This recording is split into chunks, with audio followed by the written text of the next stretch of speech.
예, 우리 3월 26일 목요일 새벽 아침입니다. 신명기 2장 1절부터 15절까지 말씀인데요. 여러분들 오늘 10절부터 12절까지가 이렇게 괄호 안에 들어가 있고요. 그 다음에 13절부터 다시금 이야기가 전개되는데 만약에 끊는다면 여러분들 어디서 끊으시겠어요? 9절까지 먼저 끊으시겠죠? 9절까지가 내용이 하나의 일관성이 있는 내용 같고요. 또 10절부터 12절은 어떤 메시지인 줄 알겠지만 좀 분리하는 것이 낫지 않을까. 만약에 이제 날수로 우리가 큐티 본문을 정한다면. 근데 오늘 15절까지 묶여 있기 때문에 이것들을 어떻게 하나로 우리가 연관시켜 묵상할까 하다가 14절과 15절을 14절과 15절을 함께 봤습니다. 거기 한번 제가 읽을게요. 가데스 바네아에서 떠나 세레 시내를 건너기까지. 가데스 바네아 하면 어떤 장면이 떠오르나요? 우리가 며칠 전에 봤던 12명의 정탐꾼을 보냈는데 그 여호수아와 갈렙을 제외한 10명의 그 정탐꾼들의 그 보고, 그리고 너희가 올라가지 못할 거다라는 보고, 그런데 갑자기 또 올라가려고 하죠. 예, 그것에 대한 하나님의 또한 그 패배, 심판, 이런 부분들을 봤습니다. 자, 그때부터 세레 시내를 건너가기까지, 지금 세레 시내를 건너가는 거죠. 이제 지금도 이제 그 회상하는 거지만 바로 직전의 것을, 그때까지 얼마라? 예, 38년 동안이라. 저희가 그 신명기 말씀을 나누고 민수기 말씀 나눌 때 민수기는 출애굽기에서 연결해서 바톤 터치를 하는데 어디서부터? 예, 시내산에서부터 출발해서 가데스 바네아를 거쳐 어디까지요? 예, 모압 평지까지 가는데 39년 정도의 시간이다라고 했죠. 그 사이에 38년이 정확하게 다 기록이 되어 있다? 아니다라는 거예요. 예. 가데스 바네아 사건 기록이 되어 있고 후대에는 40년째 내용만 또 기록이 되어 있습니다. 중간에 사건이 몇 개는 있기는 하나 그것이 38년 사이에 어느 지점에 있는지 정확하게 모릅니다. 자, 아무튼 그 38년이 지난 거예요. 자, 그때에는 그 시대의 모든 군인이 여호와께서 그들에게 맹세하신 대로 진영 중에서 다 멸망하였다. 여러분들 기억하시죠? 가데스 바네아 사건 딱 기억하면 너희 세대는 못 들어간다라고 했습니다. 근데 그들이 자연사 한 게 죽은 것이 아니라 진영 중에서 다 멸망하였다. 무엇을 지금 강조하고 있냐면 하나님이 말씀하신 것들이 실은 너희의 죽음을 통하여 증명되었다라는 거. 안타깝지만 사실 자연사 했다라는 의미보다요, 하나님께서 가데스 바네아에서 명하신 것들이 지금 이루어진 거예요. 근데 그게 결과는 뭘까요? 그들의 죽음이었죠. 자, 15절 여호와께서 손으로 그들을 치사 진영 중에서 멸하신 거로 마침내는 다 멸망되었다라고 하는데, 제가 오늘 주목하고자 하는 것은 치사라는 단어예요. 그 치사, 그 히브리어로는 하맘이라는 히브리어입니다. 하맘이라는 뜻은 그 어떤 의미가 있냐면 당황하게 하다, 혼란스럽게 하다라는 뜻이야. 당황스럽게 하고 혼란스럽게 하는 겁니다. 근데 그 의미보다 더 중요한 것은 이 동사의 성격이에요. 이 동사의 성격이 뭐냐면 그 신적 어떤 능력이라고요. 그러니까 내가 진이한테 나 진이를 막 당황스럽게 하다 할 때 이 단어를 안 써요. 아빠가 나를 당황스럽게 했어요. 이런 단어 안 쓴다고요. 사람이 사람에게 하는 때가 아니고요. 하나님이 인간에게 하는 신적 권위를 가지고 행하는 당황스러움이고요. 신적 권위를 가지고 행하는 어떤 행위를 할 때 이 하마음이라는 단어를 쓴다고요. 그러니까 결국 이것은 뭘까요? 하나님의 신적인 군사 작전을 이야기하는 거예요. 근데 그게 대상이 누구예요? 이방인이 아니라 이스라엘 백성이죠. 자, 이것을 통해서 결국 뭐냐면 하나님의 의도, 하나님의 그 신적 의도, 하나님의 주권을 이야기한다고요. 지금 너희들이 광야에서 자연사한 것 같지만 그것들은 하나님께서 가데스 바네아에 너의 그 믿음 없음을 보시고 말씀하신 것들을 하나님의 주권적 섭리 아래 이루신 거예요. 너희들 당황하게 하고 너희를 혼란하게 하고. 그러니까 하나님의 신적 의도, 하나님의 주권이죠. 자, 하나님의 이 주권이 누구에게도 살아있어요? 예, 지금 이스라엘 백성이 안타까운 죽음에도 살아있다고요. 그냥 우연히 뭔가 일이 꼬여서 이들이 못 들어간 게 아니에요. 우연한 것은 없어요. 정확하게 이스라엘 백성에게 보여주시려고 하는 것은 뭐냐면 하나님의 주권 속에 있었어요. 내가 너희를 당황하게 하고 내가 너희를 혼란스럽게 하고 가데스바네아 사건의 어떠한 결과요, 부정적이진 않아 성취라는 거죠. 자, 이런 하나님의 주권이 10절과 12절의 괄호 안에 들어가 있는 내용에 더욱 명확하게 들어가 있다고요. 어떻게 들어가 있나요? 자, 그 땅이 원래는 지금은 그 모압 사람들이 살던 땅이었는데 그전에 누가 살던 땅이었다? 예, 에밈 사람이 거기 살던 땅이었대요. 10절. 에밈 사람이 원래 그 땅에 살았대요. 근데 에밈 사람이 살고 있는데 누가 들어와서 그 땅을 정복했다? 모압 사람들이 와서 그 땅을 정복했다는 것들이 뚱딴지처럼 들어있어요. 그죠? 근데 거기 뭐가 살아있을까요? 내용은 그러한 내용이고 거기에 살아있는 어떤 메시지는 뭘까요? 이거예요. 모압 사람들도 에밈 사람들을 바라볼 때 두려웠다라는 거죠. 거기 써있죠. 아낙 자손같이 강하고 많고 키가 컸다라는 거예요. 그래서 아낙 자손과 같이 그들을 뭐라고 불렀냐면 르바임이라고 불렀대요. 르바임 거기 동그라미 치시고요. 키가 큰 장신을 얘기합니다. 그래서 이 모압 사람들이 그 에밈 사람들을 르바임이라고도 불렀고 모압 사람들은 또한 그들을 뭐라고 불렀나요? 에밈이라고 불렀대요. 에밈은 뭐냐면 무서운 자, 두려운 존재라는 거예요. 그러니까 모압 사람이 이 에밈 사람들을 어떤 관점으로 바라봤는지를 분명하게 보여주죠. 뭐 생각나게 합니까? 이스라엘 백성이 누구를 바라보고 아낙 자손을 바라보고 가졌던 마음과 동일했다라는 거예요. 그런데 결국에는 모압이 이 에밈을 무찌르고 그 땅에 거주했지 않느냐라고 하는 거예요. 무엇이 살아있다? 하나님의 주권이 살아있다. 하나님의 주권이. 자, 그리고 12절. 호릿 사람도 세일에 거주했어요. 원래 누가 거주했다고요? 호릿 사람이 거주했어요. 그런데 결국 에서의 자손이 그들을 멸하고 그 땅에 거주했다라는 거예요. 자, 모압이 강하고 많고 키가 큰 족속을 쫓아낼 수 있었다. 그리고 에서의 자손이 호리 족속을 격퇴할 수 있었다. 자, 이것을 확인하는 건 뭐예요? 결국 이러한 것을 보니 하나님도 분명히 가나안을 이스라엘에게 줄 수 있었다라는 거예요. 이스라엘 백성뿐만 아니라 이 모압과 에서의 자손의 모든 정복 전쟁의 과정 중에서도 뭐가 살아있더라? 예, 하나님의 주권이 살아있더라. 가데스 바네아에서 그 아낙 자손을 보고 벌벌 떨었던 이스라엘 백성의 그 모습과 대비시키는 거죠. 자, 하나님의 주권이 계속 이어지고 있습니다. 그리고 오늘 앞으로 한번 보시죠. 자, 그러면서 오늘 괄호 안에 언급되어 있던 두 족속과 전쟁을 하라? 아니면 하지 말아라? 하지 말아라라는 거예요. 하지 말아라. 자, 그 메시지를 한번 볼까요? 5절 한번 보세요. 5절. 그들과 다투지 말라라는 거예요. 왜요? 물어볼 거 아니에요? 그들의 땅은 한 발자국도 너희에게 주지 아니하리라. 왜요? 라고 또 물어볼 거 아닙니까? 자, 그때 대답이 이거예요. 내가 세일산을 에서에게 기업으로 주었기 때문에 라는 거예요.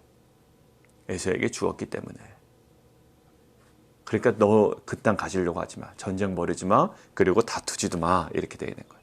오히려 돈으로 그들에게 양식을 사. 여러분들 60만, 그 장정만 60만인데요. 그 한 100만 정도 되겠죠. 100만, 200만 되겠죠. 그 사람들 어디를 지나간다 싶으면 굶고 지나갑니까? 예, 뭔가 먹으면서 지나가게 된 거 아니에요? 예, 물론 그 하나님께서 만나를 먹이셨어요. 만나를 먹이셨다고요. 근데 여기서 보면 그들의 양석을 사서 먹어요. 예, 뭔가 또 뭐 먹은 것 같아요. 물도 마셨을 거라고요. 그러면 그들에게 돈으로 주고 예, 물을 사서 마시라는 거예요. 자, 그 정도로 그들과 화평을 유지해라라고 얘기하는 거죠. 자, 그리고 나서 또 한번 보실까요? 9절 한번 보세요. 여호와께서 내게 이르시되 모압을 괴롭히지 말라. 왜요? 또 물어볼 거 아니에요. 그와 싸우지도 말라. 왜요? 그 땅을 내가 내게 기업으로 주지 아니하리니 이는 내가 룻 자손에게 아르를 기업으로 주었습니다. 롯, 예, 롯이죠, 롯. 롯 자손에게 아르를 기업으로 주었다. 자, 명확해요. 그러니까 싸우지도 말고 괴롭히지도 말래요. 그들에게 주었던 땅이기 때문에 그냥 통과만 하라는 거예요. 자, 이것들을 볼 때 내 인생을 향한 하나님의 역사가 있어요. 하나님의 주권 얘기로 계속 지금 들어가요. 저 사람 인생을 향한 하나님의 역사가 있다고요. 그리고 내 인생을 향한 하나님의 역사가 있죠. 근데 내가 승리하고 내게 패배해야지만 내 역사가 이루어지는 것이 아니라 그 모든 하나님의 역사는 살아있어야 돼요. 두 개. 그래서 그 내 인생을 하나님의 역사와 다른 사람을 통한 하나님의 역사는 충돌되지 않아요. 자, 결국 이것은 뭐냐면 오늘 성경에서 오늘 제목에서 보면 형제와 이웃을 존중하라라고 되어 있는데 약간 다른 관점을 한번 볼게요. 어떤 관점이냐면 이것을 상호 존중이 아니에요. 제가 보기엔 이 핵심은 상호 존중이 아니라 더 깊이 들어가면 이스라엘 백성은 누구에게 순종해야 되나요? 하나님에 대한 순종이에요. 이 하나님에 대한 순종이 내용이 되는 거고요. 하나님에 대하여 순종하다 보니 결과로 무엇을 얻게 될까요? 예, 모압 자손과의 화평이라는 결과를 얻게 되는 거고요. 그 다음에 에서 자손과의 화평을 얻게 되는 거예요. 이것은 하나님께서 야, 이웃과 친하게 지내라 이런 메시지 주신 게 아니에요. 저 에서 자손에게 내 주권이 살아있다. 모압 자손에게 내 주권이 살아있다. 그리고 너에게도 나의 주권이 살아있다. 그러니 너는 주권적 이 말씀에 대하여 순종하라라는 거예요. 근데 순종하다 보니 어떻게 돼요? 싸우지 않게 되고 다투지 않게 되고 화평을 유지 않게 되는 거예요. 여러분들 가정의 화평도 마찬가지입니다. 상호 존중이 필요하죠. 상호 존중이 필요해. 부모는 자녀를 향하여 존중해야 되고 또 자녀는 부모를 향하여 존경심을 가져야 돼요. 근데요, 그 상호 존중으로만 해결이 안 됩니다, 사실. 예. 어쩔 때는 감정이 막 앞서기도 해요. 이게 상호 존중합시다라는 것으로 해결이 안 돼요, 인간관계 속에서. 그래서 하나님께서 십계명에 부모에 대한 공경을 무엇으로 이야기해놨나요? 예, 율법으로 해놨어요. 이것은 부모가 좋아서, 부모의 관계가 내가 좀 좋아서, 내 성격이 탁월해서, 부모가 나에게 잘해줘서 이루어질 수 있는 게 아니라 이것은 철저하게 무엇에 대한 결과로 얻어지는 거예요? 하나님 말씀에 대한 순종으로 얻어지는 결과예요. 그러니까 상호 존중이라는 결과를 얻기 위하여 우리가 인본적이든 상호 존중합시다. 예, 그 사람의 인격을 존중합시다. 감싸 안으십시다. 이런 게 아니라 하나님 명확하게 오늘 말씀하시죠. 에서 자손과 모압 자손과의 화평을 위해서 하나님께서 딱 말씀 주시잖아요. 명령을 주신다고요. 그러니까 이스라엘 백성은 무엇에 1차적으로 순종해야 되나요? 하나님의 말씀에 순종할 때 결과로 모압 자손과 에서 자손과의 결과물, 그 화평을 얻게 되는 거예요. 여러분, 상호 존중이 너무나도 지나치게 진리가 되면 상호 존중 자체가 오히려 전쟁을 택하고 정복해야 할 때 곤란해집니다. 나중에는 정복하라고 그러거든요. 근데 그때도 상호 존중해야 되는데 이런 고민에 빠지게 되면요, 하나님께서 명령하신 그러한 정복 전쟁을 감당할 수가 없어요. 이스라엘 백성은요, 상호 존중을 가슴에 두고서는 안 되고요. 상호 존중하지 말란 얘기가 아니라 이스라엘 백성에게 가장 우선적으로 1차적으로 곤두서 있어야 되는 그 지점이 어딜까요? 상호 존중 이전에 하나님의 명령이에요. 오늘 주신 말씀에 순종하다 보면 상호 존중의 결과를 얻을 수 있는 거고요. 그리고 나중에 하나님께서 정복하라는 명령에 순종하다 보면 그 가나안 정복 전쟁을 아주 원활하게 수행할 수 있는 거예요. 핵심은 뭘까요? 하나님의 주권이 그들에게도 살아있고 이들에게도 살아있고 나에게도 살아있는데, 그렇기 때문에 우리가 집중해야 되는 건 나에게 임한 하나님의 말씀에 순종하는 것. 그것이 그들 가운데 있는 하나님의 주권도 살리고 저들 가운데 있는 하나님의 주권도 살리고 나에게 있는 하나님의 주권도 훼손되지 아니하는 그 핵심이 뭐라고요? 하나님의 말씀에 대한 순종이었다고요. 결국 상호 존중은 순종이라는 순종이라는 과정의 결과일 뿐이었어요. 우리가 집중해야 되는 것은 결과에 집중하면 안 돼요. 결과는 과정을 밟다 보면 얻어지는 거예요. 내용과 과정을 무엇으로 우리가 채울 것인가라는 것이 우리에겐 핵심이 돼야 돼요. 이웃집과 친하게 지내야지. 이게 잘 친하게 지내지지가 않아요. 내가 아내와 좀 사이좋게 지내야지. 아니, 내가 부모를 공경해야지. 잘 안 되던데요? 근데 그게 무엇의 기준으로 나가야 된다고요? 하나님의 말씀에 대한 순종이에요. 나와 하나님과의 관계 속에서 해결되지 않으면 실은 부모 순종이 안 돼요. 나와 하나님과의 관계가 명쾌하게 뚫리지 않으면 부부간의 화평도 유지가 잘 안 돼요. 나와 하나님과의 관계가 명쾌하게 바로 서 있지 않으면 실은 형제간의 우애도 잘 안 돼요. 이것이 하나님의 말씀에 대한 순종으로 여겨지지 않고요. 내가 좀 잘해보겠다라는 인본주의적인 열심으로 가다가는 이게 실패하게 된다고요. 결국 내용과 과정을 하나님 말씀에 대한 순종으로 채워나갈 때 사람들은 그 순종의 결과를 보게 될 거예요. 어떤 결과? 상호 존중, 형제 우애, 부모 공경, 자녀 사랑. 내용은 뭡니까? 내용은 여전히 하나님의 주권에 의해 하나님의 주권 앞에서의 인간의 순종이에요. 결과는 뭘까요? 사랑, 존중, 공경, 상호, 화평이에요. 여러분들 결국 지금 14절부터 15절까지 명확하게 이 하맘이라는 단어를 통하여 당황하게 혼란스럽게 하신 그 하나님의 군사 작전을 이스라엘에게 행하셨다는 거예요. 이것은 신적 권위고요. 하나님의 그 신적인 군사 작전이에요. 나의 주권이 살아 있었다라는 거죠. 너희의 죽음에. 그리고 모압 자손, 에서 자손의 그 땅에 거주하게 된 것도 원래 살던 땅이 아니었어요. 그들도 그 땅을 정복했는데 두려웠던 대상들이 있었고요. 결국 그곳에서 하나님의 주권이 살아 있었고. 그리고 그 땅을 지나게 될 때 내가 그 땅을 너희에게 주지 않았기 때문에 너희는 그 땅에서 다투거나 싸우거나 하면 안 돼요. 오히려 돈 주고 사 먹어야 되고 돈 주고 물을 마셔야 돼요. 그 하나님의 주권에, 하나님의 명령에 순종할 때 그때 얻어지는 것이 화평이고 존중이며 공경이고 사랑이에요. 그래서 우리가 실은 이제 24시간 동안 가족과 함께 있다 보면 이렇게 여행도요, 하루 이틀 다닐 때 괜찮은데요. 오랫동안 여행을 다니다 보면 사람들이 싸우게 된대요. 그게 왜 그럴까요? 같이 붙어 있잖아요. 단점도 보이잖아요. 우리 부모님이 낮에 뭐 하는지 몰랐어요. 나 학교 간 다음에 뭐 하는지 몰랐어요. 항상 기도만 하는 줄 알았다고요. 아이들이 생각할 때. 근데 알고 보니까 아니야. 24시간 있다 보니까 아니야. 뭐 여러 가지 생각도 들 거 아닙니까? 예. 같이 있다 보면 마음에 좀 불편한 것들이 생긴다고요. 뭐 화평이 깨질 수도 있고요. 하루 이틀은 참 좋았는데 이게 장기간 지속되다 보면 좀 힘들 수도 있어요. 근데 그때 우리가 더 집중해야 되는 부분이 있다고요. 예, 부모를 공경해라, 자녀를 존중해라, 이런 모든 것 이전에 우리가 더 확실하게 명쾌하게 서 있어야 되는 지점이 있어요.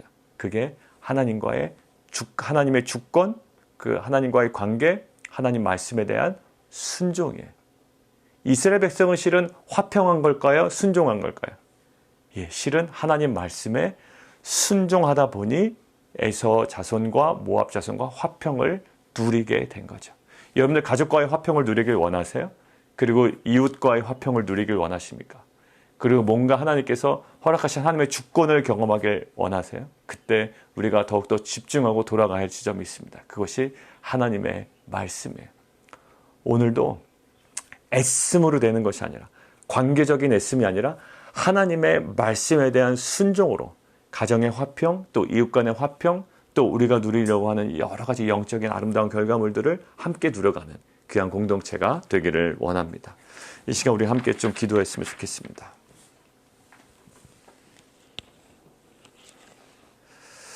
이 시간 우리 함께 기도할 때 15절 여호와께서 손으로 그들을 치셨다. 그 시대 모든 군인들이 진영 중에서 다 멸망하였다. 함함하셨다라는 거죠. 하나님께서 그들을 당황하게 하시고 하나님께서 그들을 혼란스럽게 하셨습니다. 하나님의 주권이 살아있는 군사작전이었어요. 그리고 모압 사람들이 그 땅을 차지할 때, 또 에서의 자손들이 그 땅을 차지할 때 그곳에서도 하나님의 주권은 살아있었습니다.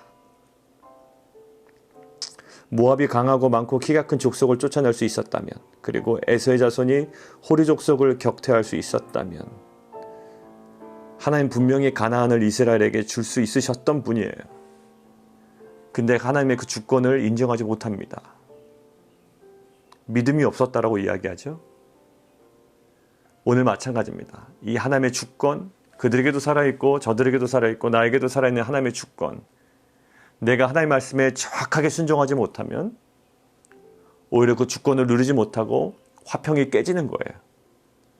하나님, 우리가 화평을 위하여 애쓰기보다, 또 존중을 위하여 애쓰기보다, 공경을 위하여 애쓰기보다 하나님 먼저 우리에게 말씀하신 그 하나님의 말씀 앞에 우리가 순종으로 나아가게 하시고, 결국 이스라엘 백성이 하나님의 명령에 순종함으로 모압과 에서의 자손과의 그 화평을 유지했던 것처럼 우리에게 주신 하나님의 말씀에 먼저 내 자신이 하나님 순종으로 나아가는 귀한 공동체, 우리 모든 성도들에게 도와주십시오. 그 하나님의 주권 앞에 잠잠하게 우리가 그 말씀 앞에 서 있는 공동체, 순종하는 공동체, 주님 은혜 베풀어 주시옵소서. 우리 함께 기도하며 나가도록 하겠습니다. 하나님 아버지 감사합니다. 이 시간 함께 기도하기는 우리 이종호 선교사님 위해서 함께 기도하겠습니다. 6차 항암이 이제 시작됩니다. 암세포 줄어 없어지도록, 그리고 백혈구의 수치가 정상적으로 회복될 수 있도록 우리가 함께 기도하면 좋겠습니다. 함께 기도하겠습니다. 살아계신 하나님 감사합니다. 하나님, 우리가 상호 존중, 또 사랑, 공경, 이 많은 것들을 누리기를 원합니다. 조금 더 확대해 보면 우리가 기도의 제목들, 간구의 제목들을 누리기를 원합니다. 경제적인 풍요로움, 또 비즈니스의 원활함, 또 건강의 회복, 이 많은 것들을 누리기를 원합니다. 실은 그것들은 모두 다 결과입니다. 오늘 이스라엘 백성이 상호 존중, 또 에서 족속과 모압 족속과의 화평을 위하여 애쓴 것이 아니었습니다. 결국 하나님의 말씀에 순종함으로 그 모든 결과물을 누린 것이었습니다. 핵심은 이스라엘 백성이 바라봐야 되는 것은 하나님 말씀, 그 주권을 인정하고 말씀에 대한 순종함으로 나아가는 것이었습니다. 하나님, 우리에게는 수많은 기도의 제목들이 있습니다. 화평했으면 좋겠고, 상호 존중했으면 좋겠고, 공경했으면 좋겠고, 사랑했으면 좋겠고, 비즈니스가 잘 됐으면 좋겠고, 빨리 이 상황이 좋아졌으면 좋겠고, 건강이 회복됐으면 좋겠고, 많은 기도의 제목들이 있지만 하나님께서 오늘 본문을 통해 우리에게 명확하게 말씀하십니다. 그 모든 사건들 속에 살아있는, 심지어 이스라엘 백성의 군인들의 죽음을 통해서도 살아있는 나의 주권을 인정하라. 주권 앞에 엎드리고 말씀 앞에 겸손하게 나아가 순종으로 나아가라. 철저하게 순종할 때 하나님께서는 하나님의 때에 그 모든 결과를 우리에게 때에 맞춰 가장 선하게 허락하실 줄 믿습니다. 하나님, 결과에 몰두하는 인생 되지 않게 해주시고, 과정 가운데 우리에게 주신 말씀에 대한 순종으로 철저히 나아가는 귀한 빛과 소금 교회 공동체 되게 도와 주시옵소서. 예수 그리스도 이름으로 감사하며 기도합나이다. 아멘.